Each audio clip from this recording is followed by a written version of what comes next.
الحمد لله نحمده ونستعينه ونستغفره ونؤمن به ونتوكل عليه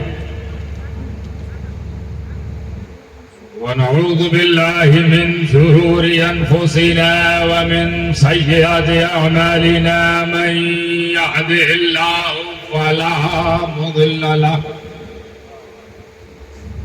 ومن يضلله فلا هادي له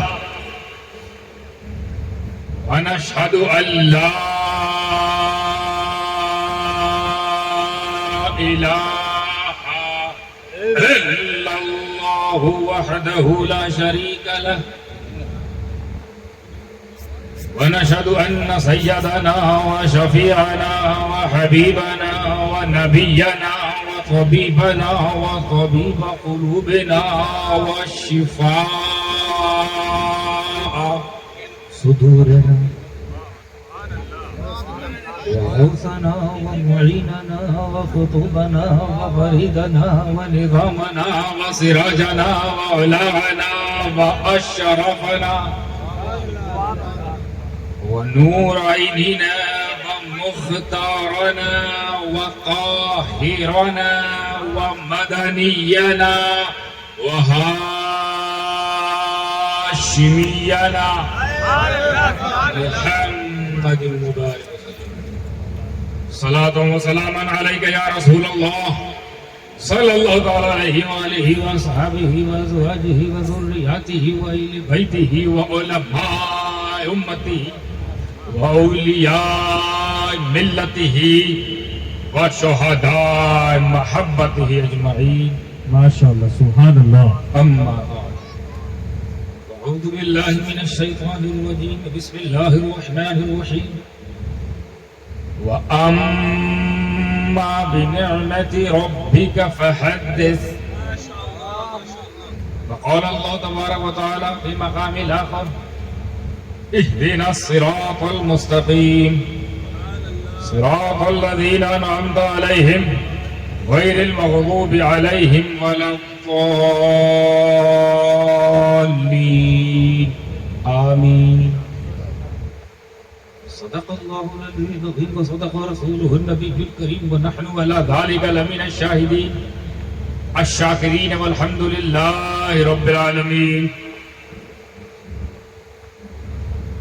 معزز محترم علماء کرام، مشائخ ذوی الاحتشام، سادات کرام، شعراء اسلام، بالخصوص پیر طریقت، رہبر راہ شریعت، سجادہ نشین، قطب زمن حضرت سید طاہر حسین جیلانی رحمۃ اللہ علیہ، حضرت علامہ و مولانا الشاہ سید شاداب علی حفظہ اللہ تعالی و دیگر برادران خانواد رسالت، اور ہمارے سامنے بیٹھی اس گرم گرم رات میں اس سے بھی زیادہ ڈبل ایمان کی گرمی کے ساتھ بیٹھی ہماری سنی عوام، السلام علیکم ورحمۃ اللہ وبرکاتہ.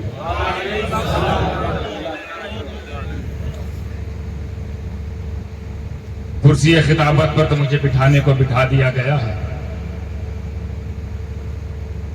اس سے پہلے میں خطابت کا جامہ پہناؤں، کچھ فرمائش مجھ تک پہنچی ہے، غالباً سکندر صاحب کی فرمائش ہے. MSB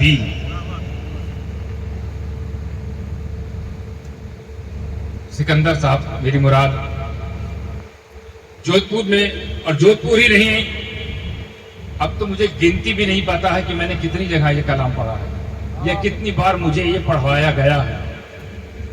حالانکہ اور بھی میں نے بہت سارے کلام قلم بند کیے ہیں، مگر حضرت اس کا نمبر ہی نہیں آنے دے رہے ہیں یہ لوگ. جب کہیں بھی کہیں پہنچتا ہوں حضرت وہی والی پڑھیے گا حضرت. اچھا میں سوچ کے آتا ہوں چلو آج کچھ نیا سناؤں گا, اس سے پہلے کچھ نیا سناؤں فرمائش آ جاتی ہے. اور سادات کرام خانواد رسالت کا ایک دستور ہے, فرمائش ٹھکراتے نہیں.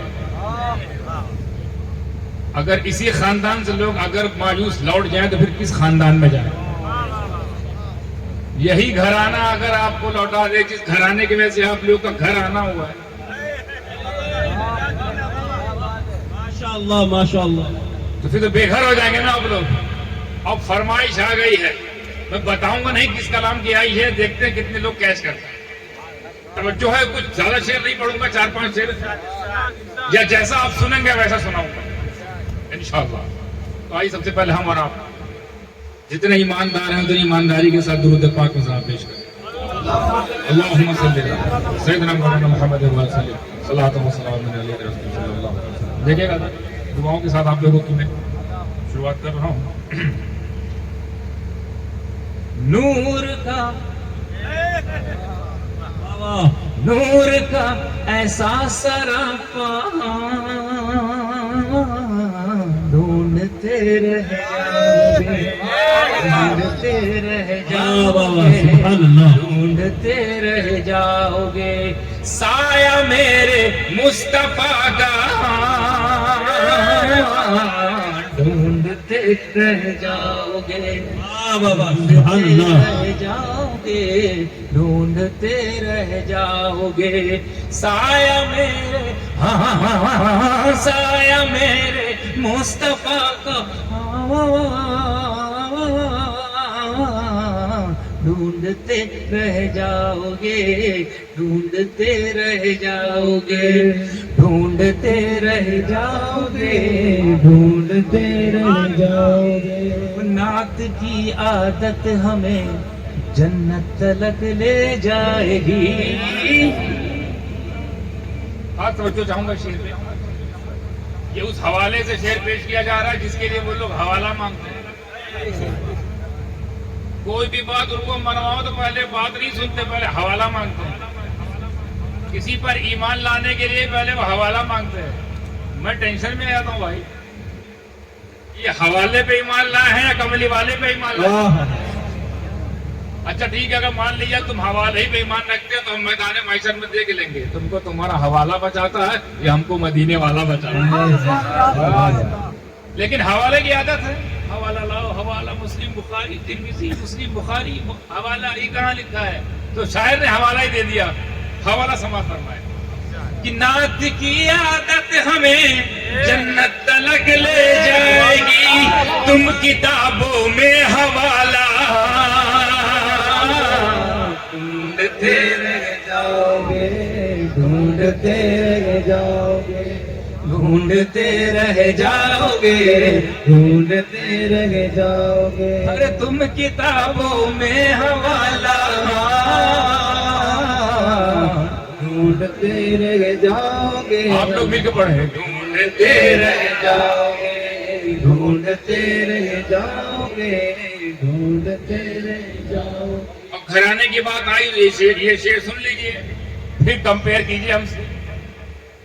شعر سن لیجئے پھر ہم سے مقابلہ کیجئے گا. اگر بن پڑے تو آئیے گا, شعر سنیے. سر کٹائیں گھر لٹائیں اہل بیت مصطفیٰ, سر کٹائیں گھر لٹائیں اہل بیت مصطفیٰ, سر کٹائیں گھر لٹائیں اہل بیت مصطفیٰ. حشر تک ایسا گھرانہ ڈھونڈتے رہ جاؤ گے, ڈھونڈتے رہ جاؤ گے, ڈھونڈتے رہ جاؤ گے, ڈھونڈتے رہ جاؤ گے. اور مت چلو مت چلو مت چلو مت چلو مت چلو ہم سیدوں سے, ورنہ پھر روزے جزا. بہت خطرناک انجام ہے. ابھی سے اس لیے بتا دے رہا ہوں تاکہ کہنا نہیں کہ بتائے نہیں, بتا رہا ہوں تاکہ مان لو, دامن نہ پکڑنا. کہ کہ مت جلو ہم سیدوں سے ورنہ پھر روزے جزا منہ چھپانے کا ٹھکانہ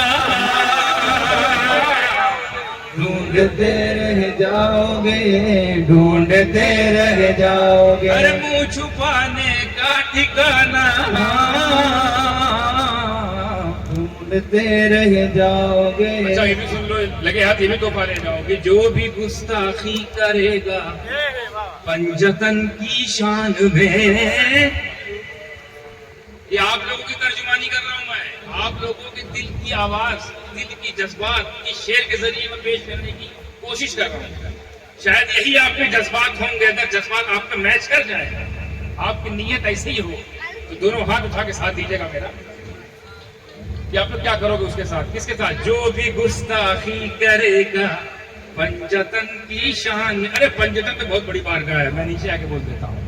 جو بھی گستاخی کرے گا سیدوں کی شان میں, جو بھی گستاخی کرے گا پنجتن کی شان میں, اس طرح گاڑیں گے زندہ. ڈھونڈتے رہ جاؤ گے ڈھونڈتے رہ جاؤ گے ڈھونڈتے رہ جاؤ گے, اس طرح گاڑیں گے زندہ. ڈھونڈتے رہ جاؤ گے ڈھونڈتے رہ جاؤ گے. اور یہ شعر دیکھیے گا, ایک حدیث شریف ہے, اس کا وہ اس حدیث شریف کے مفہوم کو دو مصرے میں پیش کرنے کی کوشش کی ہے. حدیث کچھ اس طرح ہے, مماد بغض محمد و آل محمد میں تکفر. جو بغض محمد اور آل محمد میں مرا وہ کافر مرا. باپ رے باپ, زبردست حدیث. ابھی کفر کیا نہیں ہے, نہ گھنٹہ بجایا, نہ گرجا گھر گیا, نہ ماتھا ٹیکا, کچھ نہیں کیا. صرف بغض اہل بیت, بغض محمد آل محمد لیا اور چل بسا, تو واقعی چل بسا, پھر وہ کافر مرا. ابھی ذہن مفہوم آیا, ابھی شعر سنیے.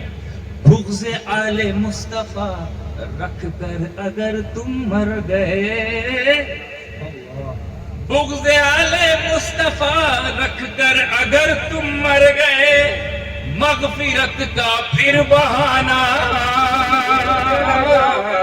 ڈھونڈتے رہ جاؤ گے ڈھونڈتے رہ جاؤ گے ڈھونڈتے رہ جاؤ گے, مغفرت کا پھر بہانہ.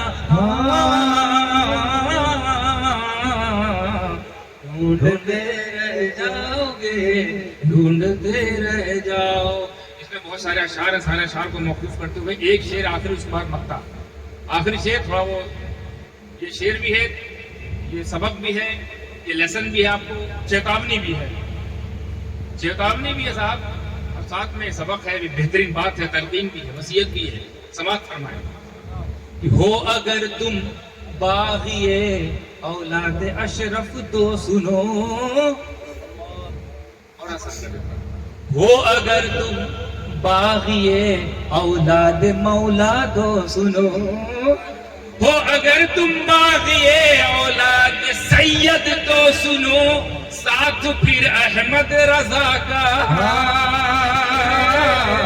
ڈھونڈتے رہ جاؤ گے ڈھونڈتے رہ جاؤ گے, ساتھ پھر احمد رضا کا. ڈھونڈتے رہ جاؤ گے ڈھونڈتے رہ جاؤ گے ڈھونڈتے رہ جاؤ گے ڈھونڈتے رہ جاؤ گے. مقطع دعاؤں کے ساتھ. ہے سمد یہ خوش نصیبی کہ ہو غلام پنجتن, ہے یہ سب کی خوش نصیبی کہ ہے غلام پنجتن. ہے سمد یہ خوش نصیبی کہ ہو غلام پنجتن, ارے نجدیوں ایسا نصیبہ. ڈھونڈتے رہ جاؤ گے ڈھونڈتے رہ جاؤ گے ڈھونڈتے رہ جاؤ گے ڈھونڈتے رہ جاؤ گے ڈھونڈتے رہ جاؤ گے ڈھونڈتے رہ جاؤ گے. درود پاک اللہم صلی علی سیدنا مولانا محمد و علیہ وسلم.